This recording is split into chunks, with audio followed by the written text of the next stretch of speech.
mir fällt immer mehr auf, dass, wir haben ja sicher alles auch schon gehört, dass das Denken die Realität formt und je mehr man sich damit beschäftigt, desto klarer sieht man auch, dass das tatsächlich so ist. Und zwar zum Teil schneller, als man meint. Dass es eigentlich wirklich schon, was ich jetzt denke, meine nächste Stunde beeinflusst. Und das ist, wenn man so seinem Autopilot drin ist, gar nicht so einfach zu erkennen. Und man geht ja dann auch nicht davon aus, dass das, was ich jetzt gedacht habe, auch mein Erleben schon in einer Stunde ist. Ausser man nimmt das einmal so ein bisschen von weiter raus, auch mal bewusst wahr oder beobachtet das bei sich selber. Und das tue ich jetzt doch schon eine Weile und ich merke immer mehr, dass ich bin immer ringhöriger, was ich denke. Weil, ja, es ist eigentlich schon, ich merke es ja jetzt, heute bin ich auch dran gehockt, um noch ein paar Videos versuchen zu machen. Eigentlich Sachen, also aus den alten Livestream geschaut, ob ich irgendwas finde. Und ja, wenn etwas nicht gerade so läuft, wie ich mir das wünsche, dann bin ich auch gerade wieder im Zweifel. Und der Zweifel behaltet es dann wie bei. Und wenn ich dann wieder mal einen Schritt ein bisschen rausgehe und anders denke, dann bin ich wieder motiviert. Und da merke ich auch immer mehr. Darum ist es Darum ist es sicher auch mal gut, wenn man mal eine Sicht von außen hat, weil Einstein hat ja gesagt, man kann das Problem nicht aus der gleichen Sicht lösen, wie es entstanden ist. Und viele sind ja in ihrem Problem gefangen, in dem Sinn, mit all ihren Ansichten, die sie jetzt mit dem Thema haben. Und viele kommen gar nicht auf die Idee, dass ja siehst, irgendwo eine Ursache muss gesetzt werden und die Ursache ist oft also wird im Denken gesetzt und dann erlebt man das und man reagiert dann eigentlich auf das Erlebte und reproduziert dann eigentlich schon wieder seine Zukunft. Und da muss man irgendwo die Ursache brechen. Man muss schauen, dass man nicht mehr gleich reagiert auf Situationen, auch wenn es sich am Anfang anfühlt, als würde man sich belügen. Also wenn man weiterhin immer wieder sagt, oh, ich mache ja eh immer alles falsch, dann ist das der Garant, dass wieder etwas wirst falsch machen, weil du wirst immer, das ist, du, hast immer, bist wie, du lebst wie in einer selbsterfüllenden Prophezeiung. Das, was du annimmst, das, was du das Gefühl hast, dass es ist, das wirst du wieder erleben. Und wenn du das Gefühl hast, dass du immer die Scheissarbeit musst machen beim Arbeiten, dann wirst du immer wieder die Scheissarbeit müssen machen, weil du hast das selber für dich entschieden. Und da ist die Schwierigkeit, dass wenn man Scheissarbeit hat, sich nicht schon wieder sagen, siehst, ich habe schon wieder die Scheissarbeit, weil das darauf reagieren tut eigentlich schon wieder die nächste Scheissarbeit in Gang setzen. Und das ist echt die Schwierigkeit, da merke ich ja bei mir, dass man aufhört, ein Ereignis zu werten anhand, wie man es schon mal erlebt hat. Und das macht der Mensch, oder? Er erlebt etwas also irgendetwas, das ihn verletzt hat oder was auch immer. Und dann geht er schon mal davon aus, dass das vielleicht wieder wird sein. Und er hat dann immer die Bestätigung, siehst, habe ich es doch gewusst. Aber man setzt sich das wirklich selber.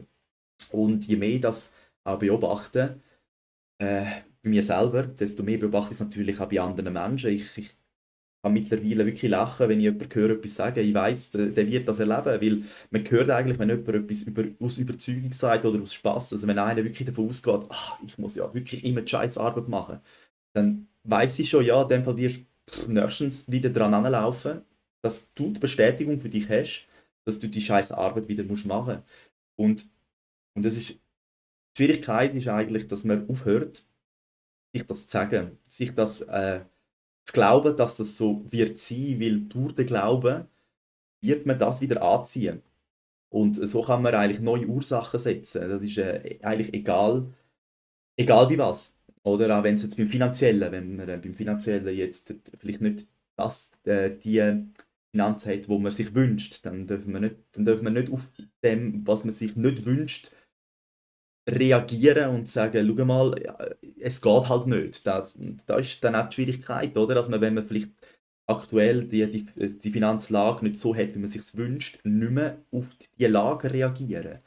Und das ist echt nicht einfach und das ist eigentlich bei allem so, oder? Wenn man sich irgendwie nicht mehr wünscht, dass der Chef einem vielleicht immer an den Karren fährt. Und lustig ist ja, wieso fährt der Mensch, wieso hat der eine Mensch mit dem einen Mensch Problem und der gleiche Mensch mit dem anderen haben es gut. Und wenn man das einmal so ein bisschen von außen betrachtet oder auch mal mit diesen Menschen redet, dann sind sie sehr oft in den eigenen Selbstgesprächen, also in dem, was sie mit sich selber reden, sich vielleicht am rechtfertigen beim Chef oder haben Angst so, jetzt nur ein Beispiel mit dem Chef, kann man auch auf eine Beziehung, oder? Zum Beispiel, wenn immer wieder die gleichen Themen laufen mit der Partnerin oder mit dem Partner, kannst du dich mal fragen, was denkst du eigentlich die ganze Zeit? Bist du dich schon am Rechtfertigen für Eventualitäten, die vielleicht könnten passieren?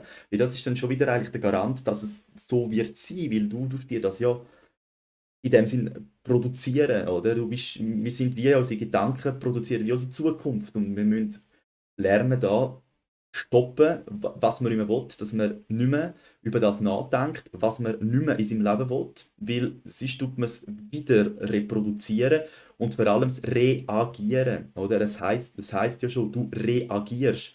Das, du tust es eigentlich wieder aufgreifen. Und da merke ich, und das ist bei mir auch noch der schwierigste Teil, dass bei Sachen, die ich nicht mehr möchte, wo ich aber weiß, ich will es nicht mehr und auch weiss, dass, wenn ich darauf reagiere, schon wieder produzieren gleich, obwohl es mir bewusst ist, nicht wieder darauf zu reagieren, weil wir leben regelrecht in einem Autopilot drin, wo, wo einfach, also ich merke immer mehr, oder kannst du dich auch selber fragen, wie viel von deinem Tag machst du bewusst Zähneputzen? Wirst du nicht bewusst. Du wirst dann nur merken, wenn du wieder mal irgendwie verletzt ist oder so, boah, da habe ich jetzt irgendwie etwas gemacht. Aber sonst hast du deinen Ablauf. Beim Zähneputzen, beim Schlafen, wahrscheinlich erst gleich oft, bis du einschlafst, bis du mal bewusst anders machst oder einmal, also ich kann zum Beispiel nie auf dem Rücken schlafen, das ist ein gutes Beispiel. Und mich hat es immer wieder in meine Lage gekehrt. Da bin ich immer ein Rechtsschläfer gewesen. Und jetzt haben wir Katzen. Und ich hätte mir vorher nie im Traum gedacht, dass ich auf dem Rücken wird einschlafen. Und durch das, dass ja jetzt die Katze oft zu mir liegt und zwischen die Beine liegt, liege ich auf dem Rücken. Dass sie eigentlich auf einem Kopf sind, wo ich meine Beine drüber anlegen kann. Und mittlerweile schlafe ich nur noch auf dem Rücken. Das heisst, es hat sich geändert. Und will ich nicht mehr aufs Alter reagieren, oder? Das heisst, ich bin nicht mehr auf die Seite raus gelegen, sondern liege jetzt auf dem Rücken und hauptsächlich liege ich jetzt auf dem Rücken. Und so ist eigentlich bei vielen, wenn man bewusst anfängt, mal andere Ursachen zu setzen. Und da ist jetzt eben das Schlafen, in dem Sinne auf dem Rücken, ist eine Ursache, dass ich dann künftig das so erlebe. Und unser Hirn ist extrem energiesparend und nimmt in der Regel den einfachsten, den schnellsten Weg und das ist, wenn es möglichst nicht anstrengen. Darum wirst du beim Autofahren nicht gross mehr überlegen, wenn du es mal machst. Eigentlich bei allem, oder? Kleider anlegen, wirst du den gleichen Rhythmus haben, die Schuhe binden, hast den gleichen Rhythmus. Und ja, und da eigentlich bewusst mal die Ursache ändern, dass man nicht mehr die Sachen reproduziert und vor allem bei Themen, die man nicht mehr in seinem Leben haben will, mal fragen, wie denke ich eigentlich darüber? Bin ich mir selber die ganze Zeit am Gedanken machen über etwas, was ich nicht will und mich dann eben zum Beispiel am Rechtfertigen bei meinem Chef und dann das aber auch draussen erlebt, dass er dann wieder zu mir kommt und wieder sagt, hey, du solltest die Arbeit schneller machen. Aber mal schauen, bin ich vielleicht der, wo mir selber im Kopf die ganze Zeit sagt, ich muss meine Arbeit schneller erledigen? Wo dann einfach von außen her dann wieder gespiegelt wird, wo dann halt über den Chef jetzt kommt oder über den Vorgesetzten, der sagt, hey, du könntest deine Arbeit schneller machen. Weil, und wenn man jetzt anfängt, eigentlich die Ursache jetzt in dem, also vielleicht hat man es schon mal erlebt, aber wo die Ursache herkommt, spielt eigentlich keine Rolle. Also wir müssen eigentlich nicht 200 Jahre zurückschauen, sondern einfach einmal die letzten Gedanken. Was denke ich, wenn ich mit einem Menschen bin? Oder was denke ich, wenn ich an eine Situation denke? Wie denke ich daran? Wie denke ich, wenn ich daran denke, dass ich heute Abend live gehe? Oder jetzt wie da, oder? Ich bin vorher auch nervös, aber ich versuche mir dann auch zu sagen, es läuft gut, dass ich dann nicht in dieser Nervosität bleibe und dass ich das nicht produziere in dem Sinn, oder? Die Ursache bewusst wählen. Und eben, ich merke mittlerweile, wenn ich den Leuten zuhöre, wie sie reden, anhand von dem, wie sie reden, weiß ich eigentlich schon, was sie werden erleben. Und es bestätigt sich ja dann auch. Es ist ja nicht nur so, dass ich mir das dann denke, so, das wird er erleben, sondern ich erlebe es ja dann auch, dass er es so erlebt, wie ich es mir jetzt selber schon habe können voraussagen, weil er es ja sich selber prophezeit. Und je mehr man das vor allem auch bei den anderen merkt, bei den anderen bewusst wird, dass man mal schaut, weil eben bei sich selber ist es immer schwierig, in seinen eigenen Themen zu sehen, was man sich so selber einredet und erlebt, aber mal zuhören, was andere sagen. Was reden die? Was reden die den ganzen Tag? Und erleben sie das auch. Und du kannst sie auch, wenn sie mal etwas sagen, und oftmals sagt ja jemand, ja, so, so und so, und dann kommt er und sagt, jetzt habe ich das schon wieder erlebt.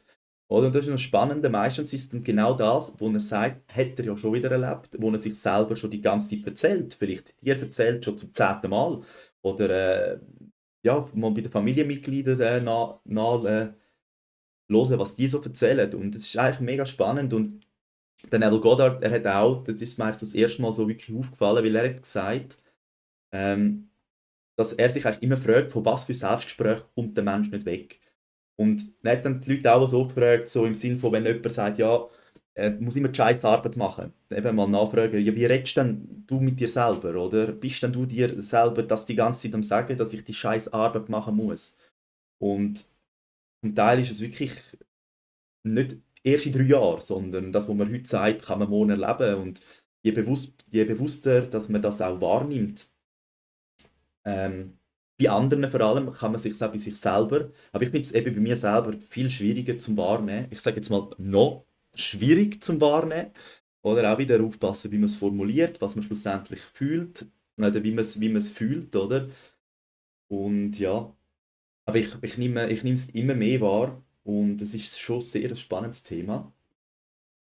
Und so kann man eigentlich aus, aus allem raus in dem Sinn.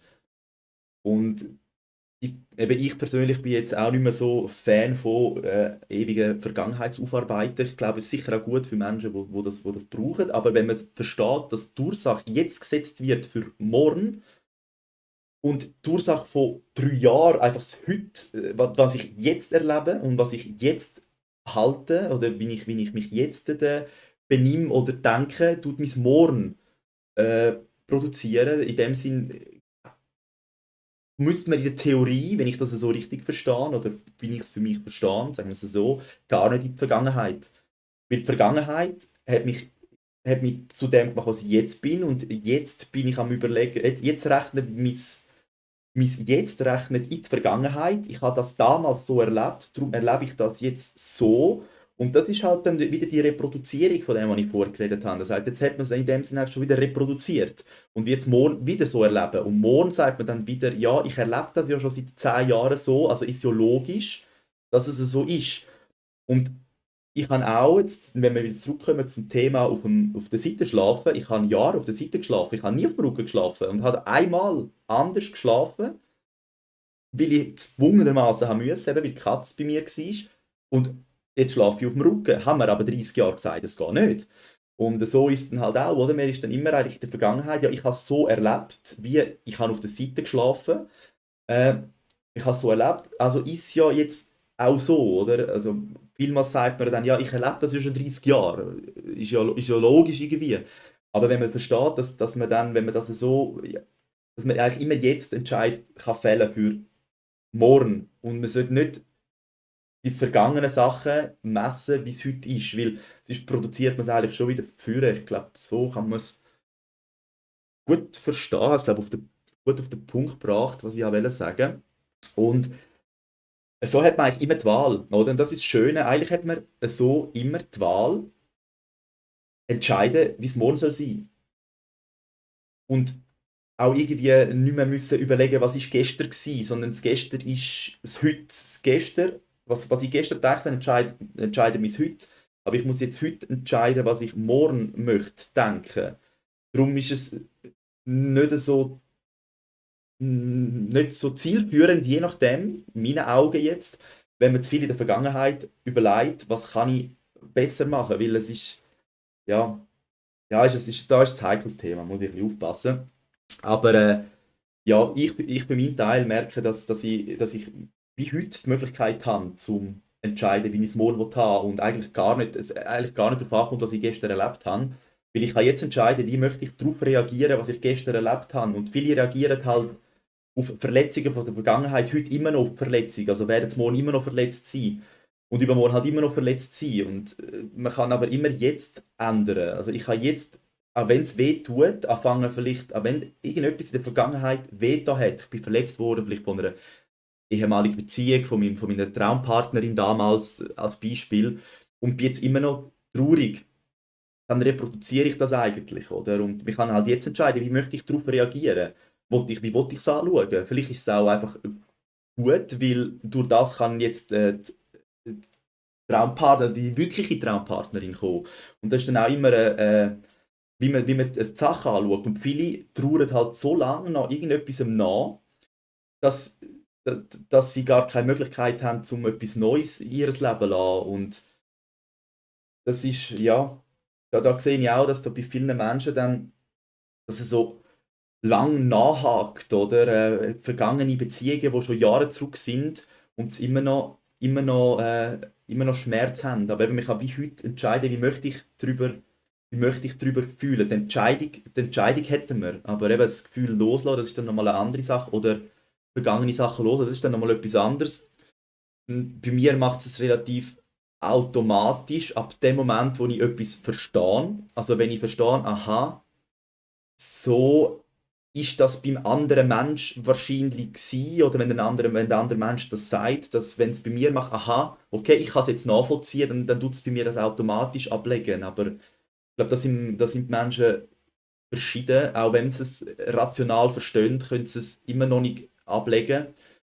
Aber weil eben, wenn man so anfängt zu schauen, dass das, was man denkt, dein Morgen reproduziert und man hat vielleicht immer noch denkt, der scheiß Partner damals, dann reproduziert man halt schon den nächsten scheiß Partner vielleicht in seinem Leben.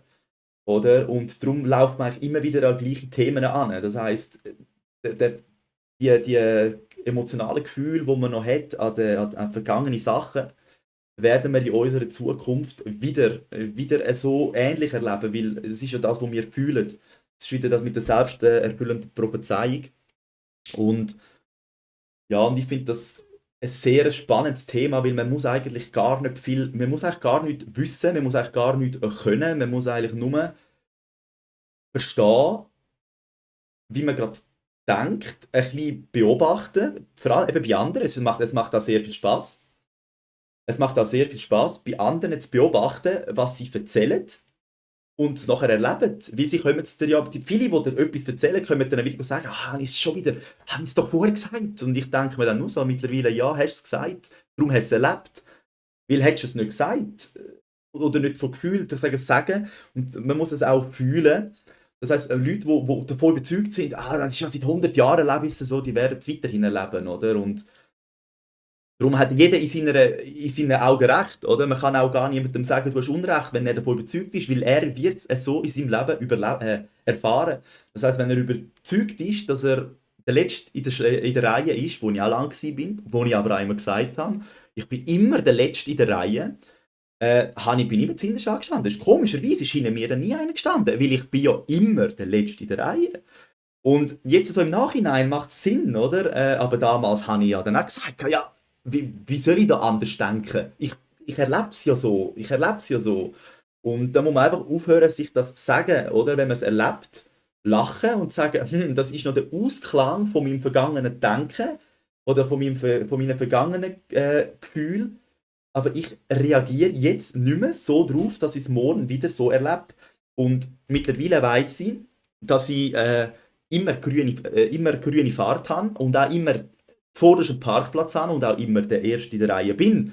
Und ich habe jetzt von gestern, nein, also jetzt ist schon Sonntag, am Freitag habe ich meinen letzten Arbeitstag gehabt, habe noch das Auto waschen, so einen Patch, und dann bin ich an die Weststraße gefahren und dann sind an der Weststraße 3 Leute gestanden.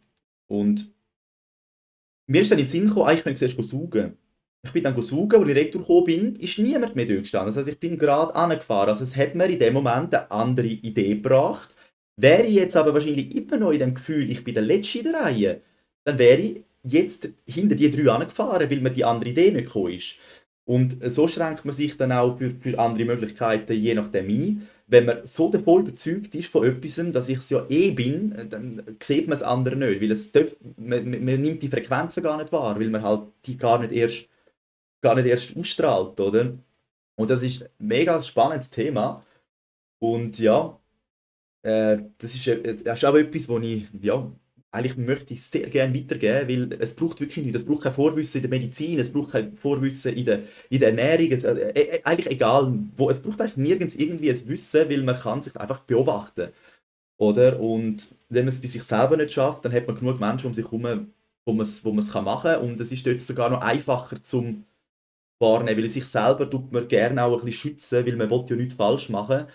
Das heißt, es braucht auch eine gewisse, ja, gewissen Mut, gewissen Selbstwert, dass man sich auch wert ist, können sagen, hey, ich darf mich auch verändern und hey, da kann ich oder auch mal kritisch bei sich anschauen, weil der Mensch will ja in der Regel nichts falsch machen.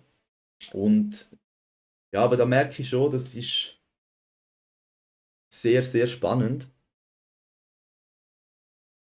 Grüße! Hoi Dela, auch wieder da, schön. Ja, Selbstliebe, Selbstliebe.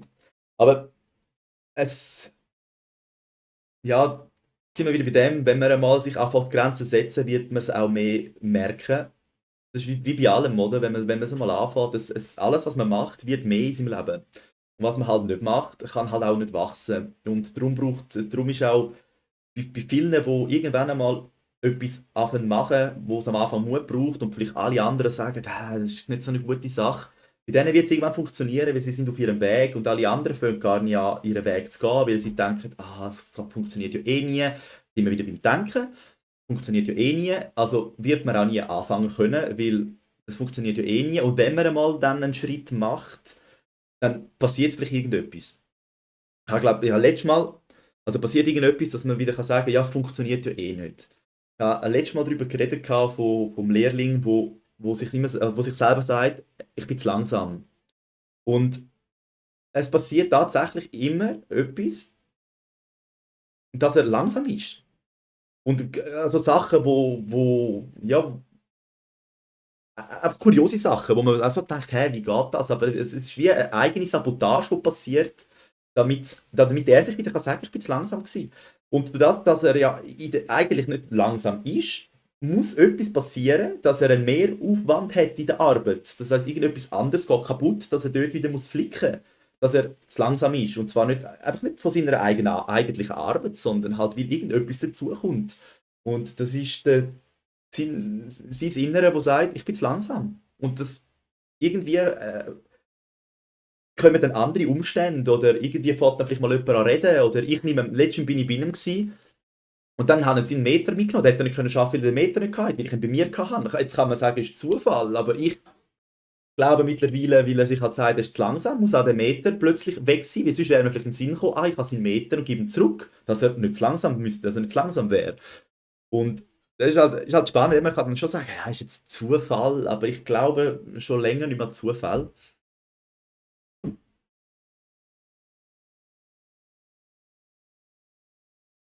Ja, mhm.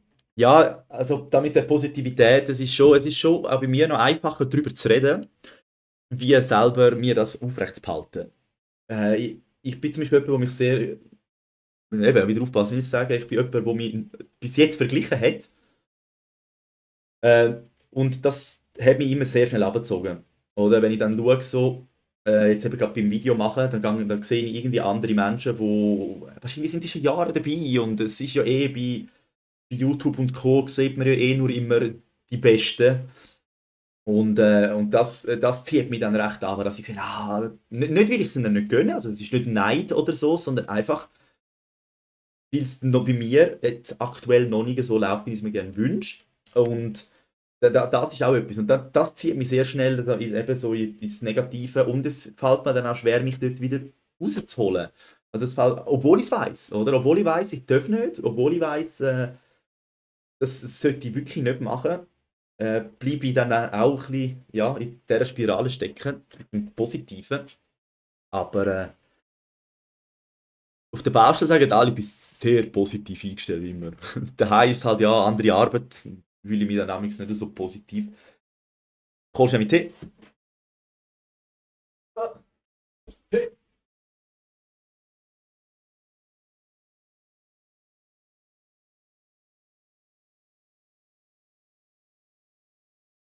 Ah ja.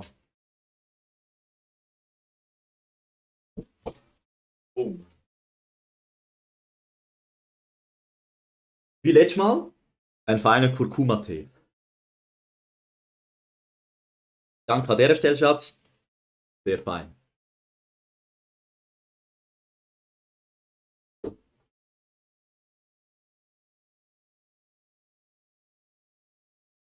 Mhm. Ja, genau, und dann noch mal kurz zu dem Format. Äh, Darum habe ich auch ja, im Thumbnail, also eben im Bild, wo man sieht, und auch im Titel gewählt, dass ich eben kann helfen zu verstehen, warum das Leben läuft, wie es läuft, weil ich gehe davon aus, dass man mit dem Gesetz, oder wenn man das so versteht, dass man eigentlich sein Leben kann in 0, nichts ändern. Weil man weiß einfach, man fängt einfach an merken, wo muss man aufpassen. Und es ist, wenn man das beleuchtet, sieht man halt sehr schnell, ja, irgendwie kann das was haben, dass ich mir ja schon jeden Tag das sage, um das zu erleben. Oder? Und so ist dann auch, wenn jetzt irgendjemand kommt und meint, ja, er hat Probleme mit, jetzt natürlich wieder das Beispiel finden. Er hat Probleme mit Lesen.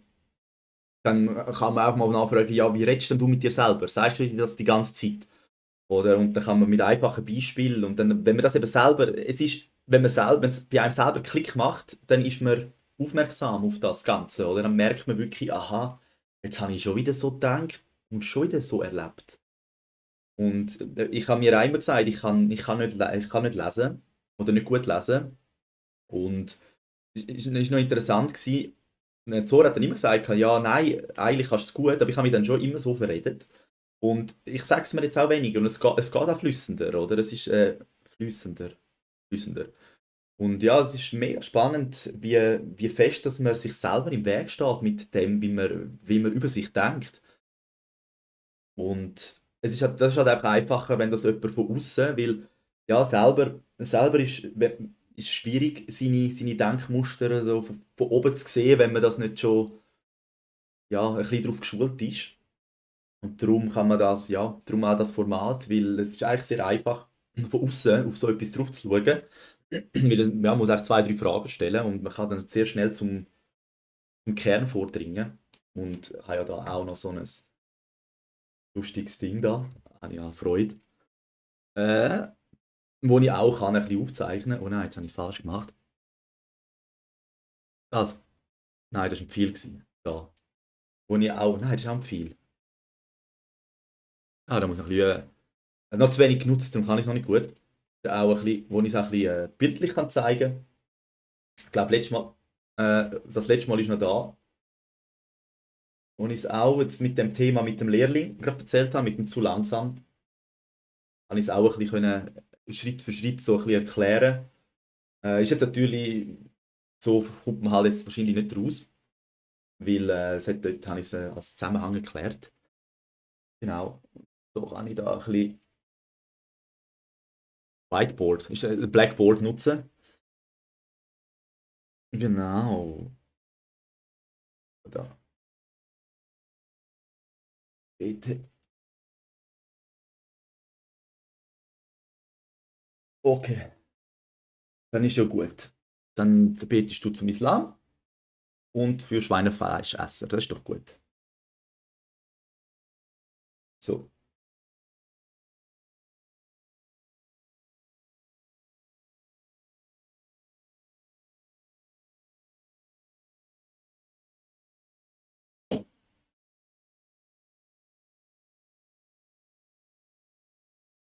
Mhm. Ja, würde ich auch so sagen, ja. Ich bin eher, also dass es Gegenwart gibt zum Leben, würde ich auch so sagen. Ich bin sehr zukunftsplanend, aber noch. Mein Kopf sagt mir dann noch gerne so, ja, eben, wenn ich heute schneller mache, dann kann ich in der Zukunft schneller chillen. Da ist auch ein Trugschluss, das weiß ich. Da habe ich auch noch Mühe bei mir selber, zu sagen, du, schau, ich kann auch mal ein bisschen runter mit dem Tempo. Wird wahrscheinlich nicht länger gehen dort hin, aber der Kopf, ja, wie das, was ich jetzt vorhin erzählt habe, dass viele in der Vergangenheit noch Sachen haben, die sie heute erleben, bin ich im Heute irgendwie in die Zukunft gerichtet. Aber ja, mm. Aber es fühlt sich jetzt auch gerade ein bisschen angenehmer an. Jetzt habe ich ein gewisses Fundament, wo ich mich auch wohlfühle, jetzt eben mit dem Format. Und ja, ich hatte auch viele Fragen gehabt, wie ich es in Zukunft machen will und alles. Und jeden Tag ist irgendwie wieder wie neu, oder? Ich weiß nicht, ob du das auch gerade so erlebst, dass du heute einen Gedanken hast oder heute eine Idee hast und morgen schon wieder über Bord geworfen und irgendwie fünf Gedanken weiter schon.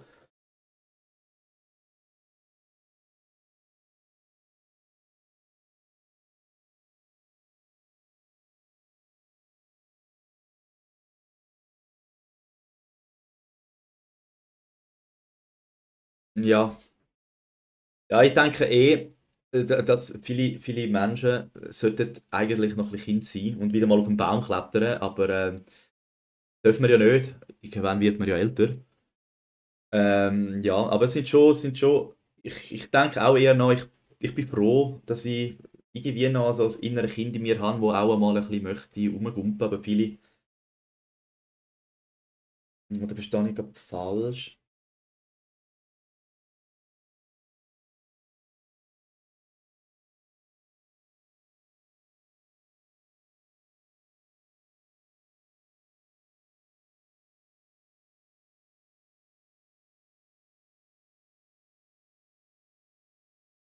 Ja, oder das auch. Was ich sicher auch denke, ist, dass viele oder die Menschen halt auch Kind haben, weil sie dann auch nochmal Kind sein können. Also nicht, dass das jetzt ein Grund ist, dass sie Kind haben, aber dass viele auch dann nochmal Kind sein können. Und es ist ja auch noch spannend, dass wenn der Vater oder eine Mutter mit dem Kind ist, dann darf sie auch spielen. Der ältere Teil. Würde jetzt aber der ältere Teil ohne Kinder so im Sandkasten spielen oder so, dann würden die Leute wieder sich an den Kopf kratzen und schauen. Also das heißt, man wird auch so wieder irgendwie nochmal jung, oder? Dass man dann kann irgendwie rumrennen oder so. Also man könnte theoretisch alles auch so machen, aber dann hat man halt irgendwie das Gefühl, also die Menschen schauen sicher mal ein bisschen komisch. Aber es hat sicher auch einen Grund, warum die eine Familie sich auch Kind haben, um auch nochmal Kind zu sein.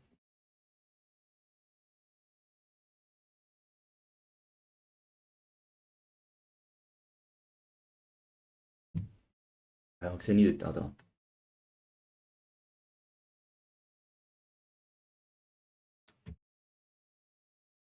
Hm. Ja, aber was ich noch nicht ganz verstehe, ist, wie man da ausgespielt wird. Ja, und schon.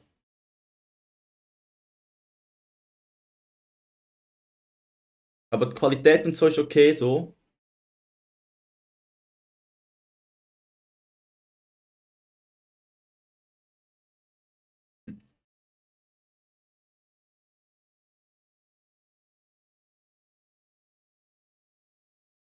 Okay.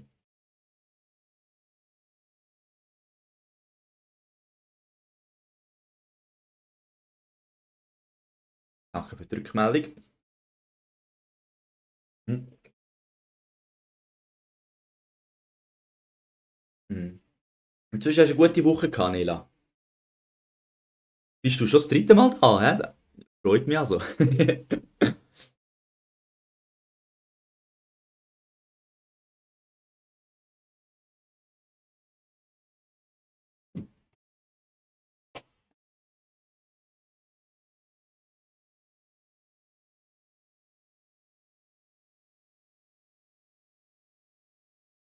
War okay.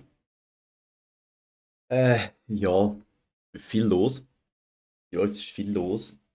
Aber ja, jetzt habe ich Ferien, jetzt die Woche noch geschafft. Jetzt habe ich 2 Wochen Ferien und da freue ich mich. Äh, ja, nein, es geht mir gut. Es geht mir gut. Es ist einfach viel hin und her.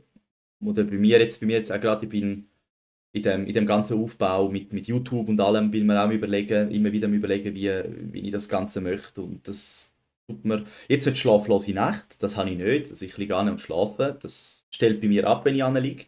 Aber ich habe, sagen wir, viel gedankliche Stunden hinter dem Computer.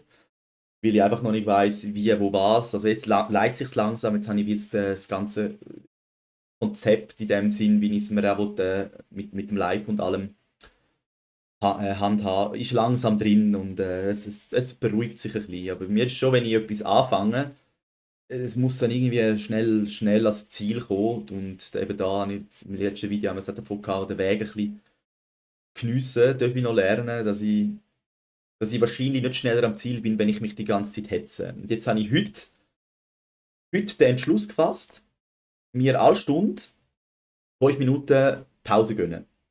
Und jetzt habe ich heute, es ist zwar jetzt nicht jede Stunde gegangen, aber ich bin jetzt heute alle Stunde 5 Minuten angehockt und habe 5 Minuten meine Augen zugemacht und kurz meditiert. Und da wollte ich beibehalten. Das wollte ich beibehalten, vor allem wenn ich daheim bin, dass ich gleich ein bisschen den Ausgleich habe. Ich bin jetzt zwar beim Anhocken dann gleich auch in meinen Gedanken gewesen, aber ich habe mir auch versucht, einmal zu sagen, so, jetzt denke ich gar nichts, so, jetzt höre ich Musik und höre nur die Musik. Also ich habe dann auch angefangen, und es ist auch etwas, Meditieren ist auch etwas, wo ich in meinen Alltag integrieren und ich glaube, wenn ich das jetzt alle Stunde, 5 Minuten, habe ich dann schon müssen ausrechnen, oder? Natürlich. Das wären 10% Ruhe, die ich mir pro Tag gönne, obwohl ich 100% am Arbeiten bin, so, also 90% am Arbeiten. Und das tut eigentlich noch gut. Und ja, das wollte ich mir beibehalten, gerade wenn ich jetzt einfach daheim bin. Beim Arbeiten weiss ich noch nicht, ob ich mir einfach die Zeit nehme und 5 Minuten die Augen zumache. Aber daheim wollte ich das jetzt machen.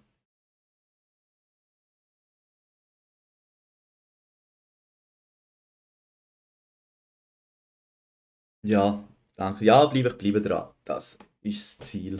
Ein bisschen ja, selber habe ich ein bisschen mit den Zahlen zu kämpfen. Ja, dass ich auch irgendwie, ich finde es schade, dass es bei mir immer so ein bisschen das Gefühl, also oft noch das Gefühl so ist, dass es wie zu wenig ist, was zurückgemulden wird, also was das Rückmeldung kommt oder so. Und eben da sehe ich auch, da ist das Positive verliere ich da ein bisschen aus dem Auge, was ich schon alles erreicht habe und dass es ja eigentlich auch gut ist. Es geht ja immer weiter, oder? Wenn ich da, mir ist bewusst, wenn ich da rauszoome, ich sehe ja die Entwicklung, ich bin jeden Tag einen Schritt näher an meinem Ziel. Aber so, darum brauche ich vielleicht auch Pause, weil jetzt bin ich so in dem, seit jetzt wieder einem Monat oder so, einfach in dem Innen mit dem, ich will das voranbringen, dass ich die Schritte gar nicht mehr so wahrnehme. Und ja, da ich auch wieder mal einen Schritt zurück und ein bisschen Pause machen.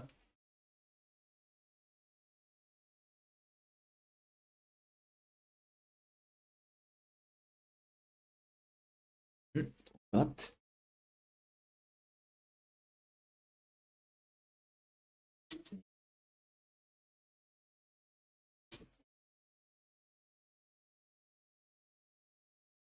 Meint, hat der Büsi an der Tür gekratzt.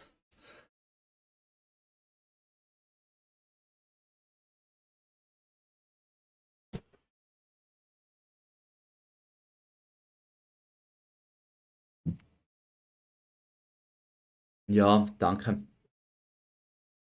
Ja, ich auch. Ich auch. Und auch meine Favoriten, die im Internet. Und das ist dann eben auch wieder das Gefährliche, dass wenn ich schaue und dann denke ich, oh, hätte ich auch gerne so. Eben nicht aus Neid, sondern einfach, ja, weil ich auch sehe, was sie bewegt. Und ja, ich muss jetzt nicht, keine Ahnung, Millionen von Menschen haben, aber mein Ziel ist halt schon auch, oder mein Wunsch, oder es wird auch so sein, dass ich mein Finanzielles so kann decken kann, mit dem, was mir Spaß macht, eben zum Beispiel mit Live oder mit YouTube und auch mit psychologischer Beratung. Und genau, dass ich nicht mehr auf Baustellen muss arbeiten muss, das ist mein Wunsch und das ist ein Ziel und das wird auch so sein. Das ist nur eine Frage von der Zeit. Genau, und da wünsche ich allen, dass sie das finden, ja, wo sie gerne machen und auch damit ihr das Geld verdienen. Oder dass sie wirklich morgen aufstehen können und sagen, hey, das, was ich mache es gerne und ich will es gegen nichts von der Welt eintauschen und habe mehr wie genug zum Leben damit. Das ist ein Wunsch, den ich für alle habe. Genau, wo ich auch fest davon überzeugt bin, dass wir das alle verdient haben. Oder dass wir wirklich dürfen das machen, was uns glücklich macht und so unser ja, und so über die Runde kommen und eigentlich nicht nur über die Runde kommen, sondern wirklich davon können leben und sich auch gut zu tun, oder? Darum, das ist jetzt gerade ist gerade ein bisschen viel. Darum ist eigentlich bei mir jetzt gerade Pause vielleicht umso wichtiger, weil es halt gerade, ja, nebst dem, dass ich arbeite, wo aktuell mein Geld, das Haupteinkommen noch ist, auch noch das Ganze online aufbauen. Ja, es macht auf jeden Fall Spaß, aber da ist halt dann auch, ja, es wäre halt, man wünscht sich halt damals, dass man ein bisschen weiter schon ist, aber dann muss ich halt auch wieder mal ein bisschen rauszoomen und sagen, hey Fabio, die letzten 3 Jahre, du hast so viel gemacht, was man dann halt eben wieder ein bisschen verliert, wenn man tagtäglich sich die Distanz nicht, auch nicht gönnt, oder? Und nur immer auf dem, ja, dass man am Machen ist und auch gar nicht sieht, was man eigentlich schon alles erreicht hat. Und da auch eine andere Perspektive mal einnehmen. Ja, Tunnelblick.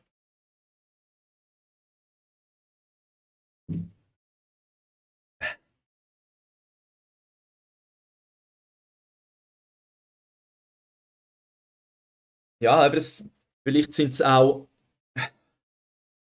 vielleicht sind es auch viele, wie sagen wir dem? Es kommt eben, wir haben es glaube letztes Mal auch schon davon gehabt, vieles kommt sicher auch aus so einem Familienhaus.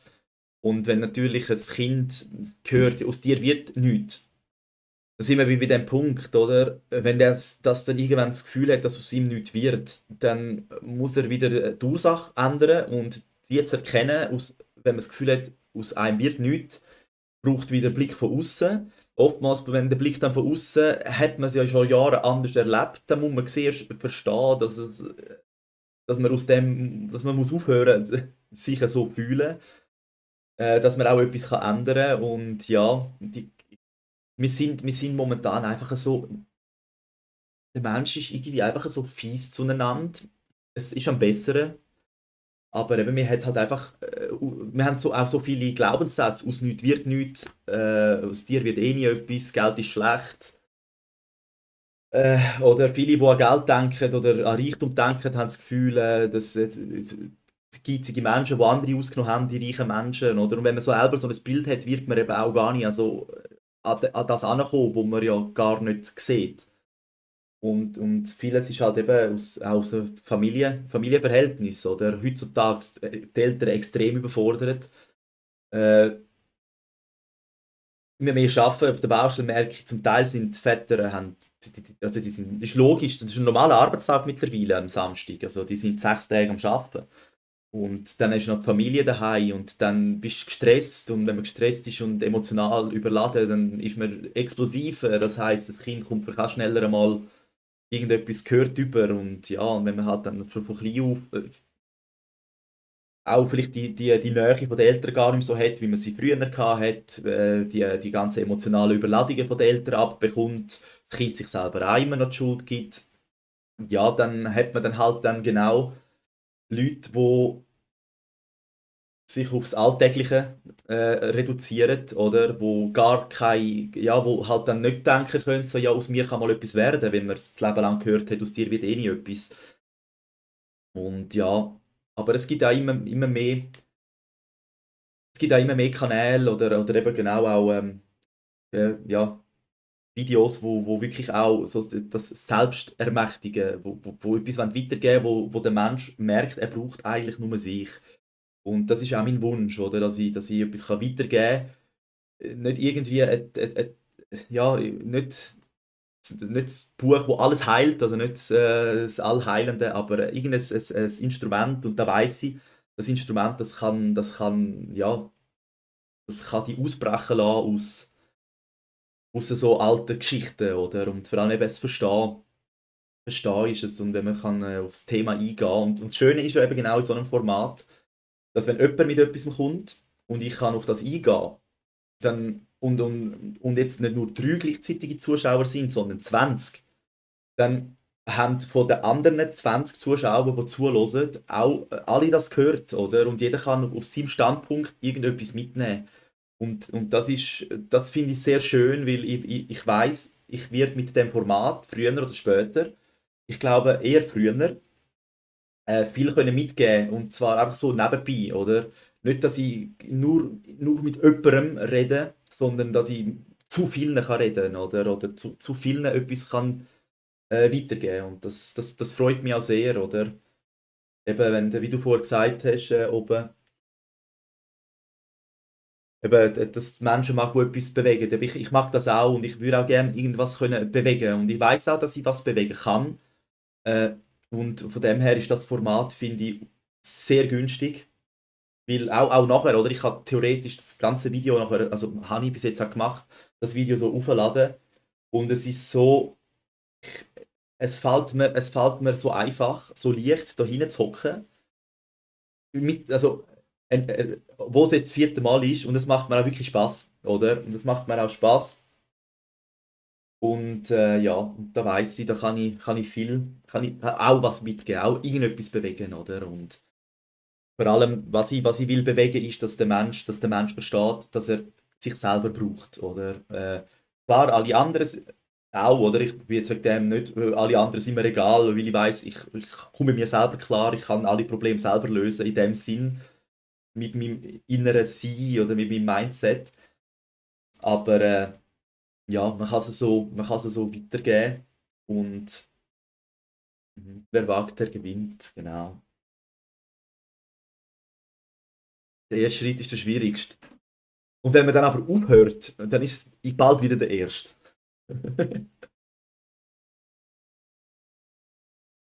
Hm. Hey, was ich muss sagen, an dem habe ich Freude. Eine gute Wahl gewesen, Schatz. Ich glaube, das schmeichelt mir, oder? Oder schmiegelt mir.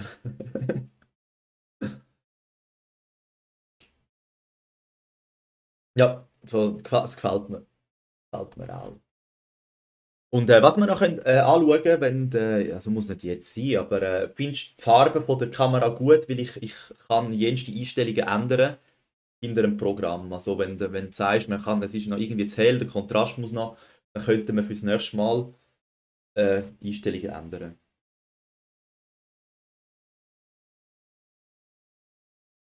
Ja, dranbleiben. Und ich bin froh, bin ich dranbleiben. Der erste Live ist nämlich, ja, wer am liebsten brüllend aus dem Fenster kommt. Jetzt ist der, also jetzt ist der vierte, aber der erste zähle ich eben gar nicht, weil der ist, ja, also es wäre jetzt der fünfte und es ist wirklich dranbleiben. Ich fühle mich eigentlich schon sehr wohl. Es ist auch mein Körper, ich habe das jetzt da immer wieder ein bisschen versucht, in den letzten Lives habe ich das auch noch gezeigt, obwohl ich mich eigentlich dort schon nicht unwohl gefühlt habe, hat mein Körper reagiert und ich habe dort geschwitzt obwohl es mir gar nicht danach war und jetzt ist es auch schon besser, also ich schwitze nicht. Äh, also der Körper hat auch schon gemerkt, es passiert nichts, oder? Also ich habe jetzt nicht, wahrscheinlich ich bin über einem Berg, wo man vom Tiger gefressen wird. Ich weiß jetzt, es ist sicher, es kann mir da nicht passieren. Ich bin jetzt biologisch über einem Berg. Ja!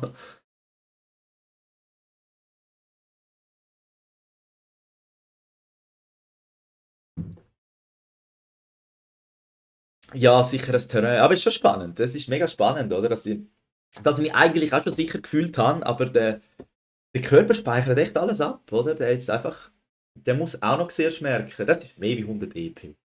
Der muss es auch zuerst merken, dass alles gut ist. Eben der Kopf hat dann wie so, das Gefühl sagt eigentlich, ich möchte. Der Kopf sagt, bist du sicher? Weil eigentlich ja nicht und der Körper macht auch grad noch mit. So.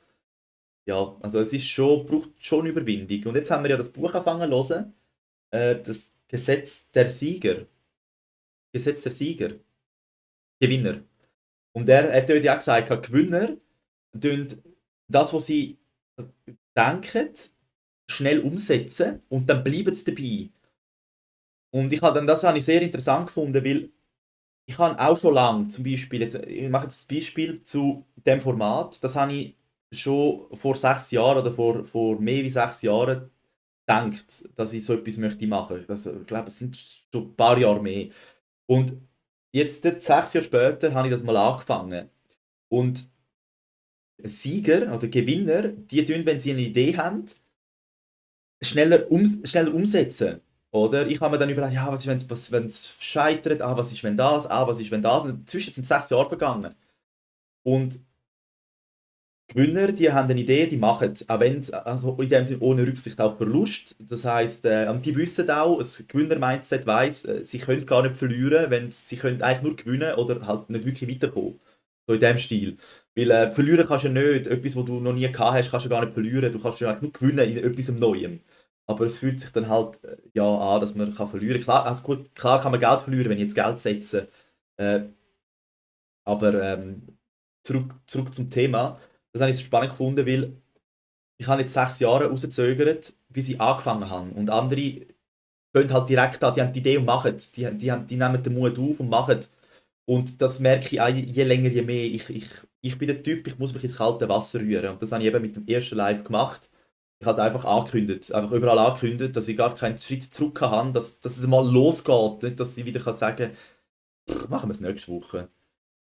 Und genau, und plus bleiben sie dann noch dabei. Und viele Menschen haben die Tendenz, wenn es dann schon nach Jahren etwas vorzögert und anfängt und es dann nicht gerade klappt, siehe mein erstes Live, wo ich am liebsten aus dem Fenster gekommen wäre, hören sie wieder auf, wenn es nicht gerade so läuft. Und die Sieger bleiben dabei. Die fangen eher an und wenn es nicht gerade läuft, machen sie weiter, bis sie ans Ziel kommen. Und das ist so ein bisschen der Unterschied. Und den habe ich sehr spannend gefunden, weil ich habe es bei mir jetzt beobachtet, anhand warum ich das Format dann auch gemacht habe und mich ins kalte Wasser gerührt habe, ist, weil ich einfach gewusst habe, wenn ich es überall ankündige, ist es mir zu peinlich, zum einfach den Kopf ins Sand stecken. So muss ich nochmal ein zweites Mal machen, weil ich es schon auf Flyer hatte. Ich habe es überall in den Social Media angekündigt, dass das ein Format wird sein, wo ab jetzt stattfindet. Genau, und darum hätte ich das jetzt nicht so gemacht, dann kenne ich mich schon genug gut, dann wäre das wahrscheinlich nach dem ersten Mal, so wie es mir dort gegangen ist, mache ich nicht mehr. Und dann wäre es jetzt vielleicht erst 6 Jahre später wieder zu dem gekommen. Und da ist es dranbleiben. Und da ist, ja, das ist so ein bisschen das Dranbleiben. Und ich habe bei mir jetzt einfach gemerkt, ich muss mich ins kalte Wasser rühren, weil sonst habe ich immer wieder eine Ausrede bis jetzt gefunden. Mhm. Die Gesetzer Gewinner, genau. Ja, Selbstvertrauen, eben. Vor allem auch, oder ich meine, ich hocke am Anfang da und es ist niemand rum. Ich finde es mega schön, auch, dass du da bist, Schatz.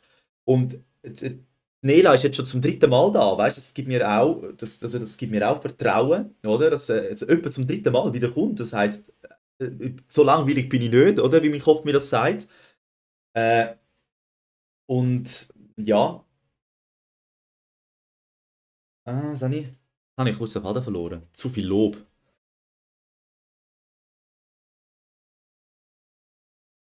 Ah ja, Selbstvertrauen, genau. Eben, dann hockt man allein da und und ich weiß nicht, ich bin jemand, ich misse irgendwie meinen Wert am Resultat. Und wenn ich allein bin, was irgendwie eine logische Schlussfolgerung für mich ist, okay, ich bin nicht genug gut. Also ich glaube, das wird nicht nur bei mir so sein. Bin nicht genug gut. Und viele wissen vielleicht schon im Vorhinein, sie werden am Anfang allein da hocken und aus Scham oder weil sie sich selber dann halt irgendwie schlecht fühlen, fängt es gar nicht erst an, oder? Und ich habe mir jetzt selber auch gesagt, vor 10 Lives wollte ich mir noch gar nicht versuchen, grosse Gedanken zu machen, weil das ist einfach kein Maßstab, oder? Weil jeder Grosse hat irgendwo mal angefangen, oder? Äh, ich meine, ich bin froh, die ersten vor Jahren, die haben, wenn sie angefangen haben, irgendwie etwas reden, haben die müssen vor Publikum. Und also, da kann ich immerhin sagen, wenn niemand rum ist, ja, ich bin allein, aber wenn ich mir jetzt vorstelle, in einem Saal zu stehen mit 2 Menschen oder mit niemandem, dass man dann dort diesen 2 Menschen kann erzählen, ohne dass man sich misst, dass eben, das ist eben wieder dann das Denken wahrscheinlich, dass dann nur 2 Menschen rum sind, oder? Und da merke ich bei mir ein bisschen, dass mein Selbstvertrauen wert ein bisschen über das, was zurückkommt. Jetzt nicht in der Menge von Chatreaktionen, sondern sind 5 Leute da, sind 4 Leute da oder wie auch immer, aber das mache ich gerade ganz gut, finde ich. Und ja, ich glaube, das ist eigentlich auch ein Grund, warum dann viele gar nichts Neues anfangen, oder? Und ja, ich bin froh, habe ich jetzt das Zeitalter, wo ich so kann.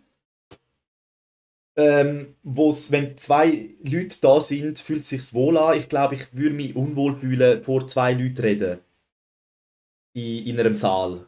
Wenn ich einen Vortrag hätte in einem Saal oder so, ich glaube, da würde ich mich unwohl fühlen.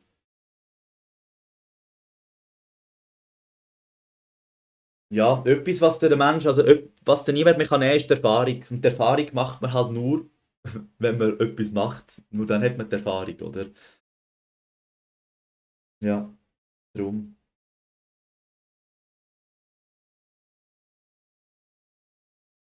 Ja, selbst wenn nicht an Erfolg koppeln. Ja, das ist eben immer ein bisschen einfacher gesagt wie gemacht, gell? Eben wie vorher auch. Ich kann gut erzählen, was ich beobachte bei anderen Menschen oder auch bei mir selber weiß. Aber eben, wenn das Gefühl, irgendwie ist man halt einfach in diesen Autopiloten inne zum Teil und dann, ja, dort ist die Schwierigkeit, echt immer wieder bewusst machen, dass ja, das eine oder andere einem halt einfach schadet.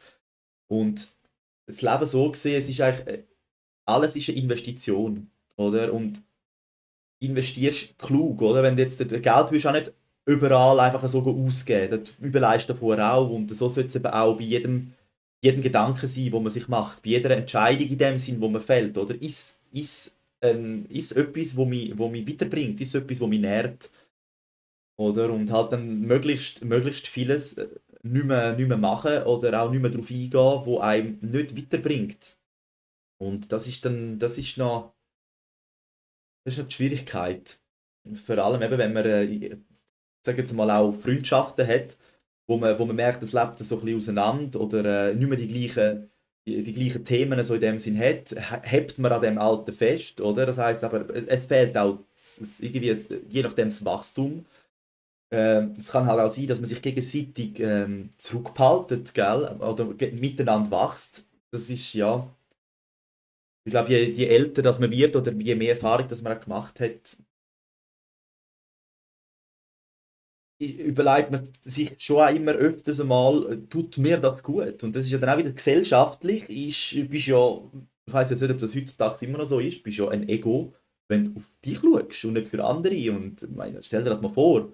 Also viele gehen über sich selber, machen nicht das, wo für sie passt, weil, weil man ja nicht auf sich selber schauen darf. Ich darf ja jetzt nicht absagen, weil es mir gar nicht gut geht, wenn ich noch jetzt anders irgendwie eingeladen bin oder so. Das ist auch noch ein Punkt. Und viele hintergehen sich dann halt auch die ganze Zeit. Und das wäre auch wieder Selbstliebe, oder? Einfach mal können sagen, nein, das passt mir jetzt nicht mehr. Aber ja, die Konfrontation haben wir alle nicht so gern.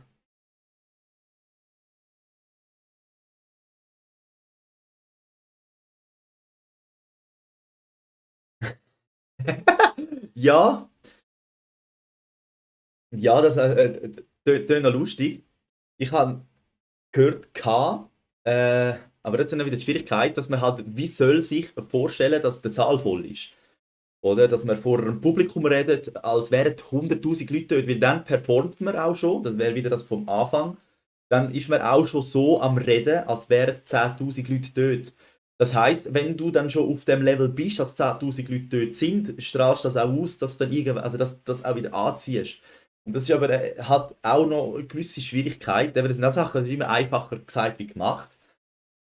Aber ja, ich glaube, jemand, der das Gefühl hat, er hat nur zwei Menschen, oder jetzt da, oder? Ich versuche mir auch vorzustellen, dass ich so rede, als würden mehr zuhören, wie die Zahl, die dort steht. Genau. Einfach, dass ich auch an mehr entsprich, oder? Dass meine Energie sich eigentlich an dem, was ich möchte ausstrahlen, anpasst. Und ja, haben auch eben der Neville Goddard hat gesagt, seine ersten Vorträge sind halt auch von ein paar Leuten gewesen, aber er hat selber vor Tausenden von Leuten geredet. Oder nicht vor fünf, sondern es sind zwar fünf da gewesen, aber es sind Tausend gewesen, oder so. Und ja, das ist auch mega spannend. Und das wäre wieder jetzt ist es Fake it till you make it oder halt einfach, ja, sich nicht mit, ja, sich eben nicht von Zahlen beirren lassen, sondern wissen, was will ich, oder? Wo will ich hin und dann schon also so sein, wie der, wo man will sein oder das, was man will, oder? Weil dann ist man schon in dieser Schwingung und die erlebt man dann auch.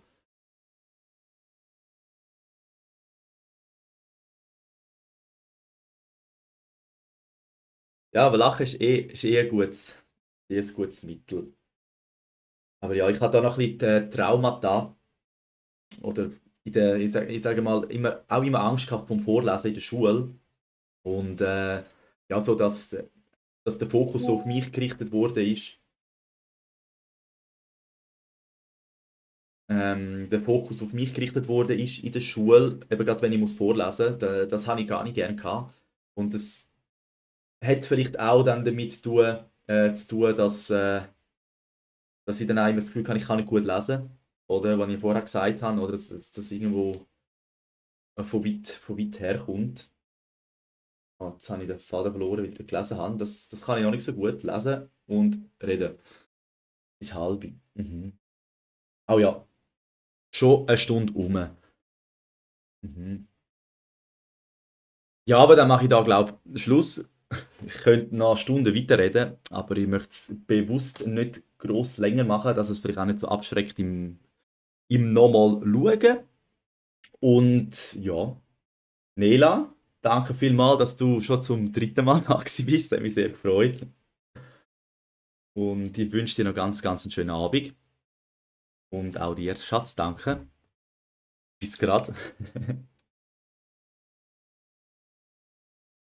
Und bis bald. Tschüss, tschüss.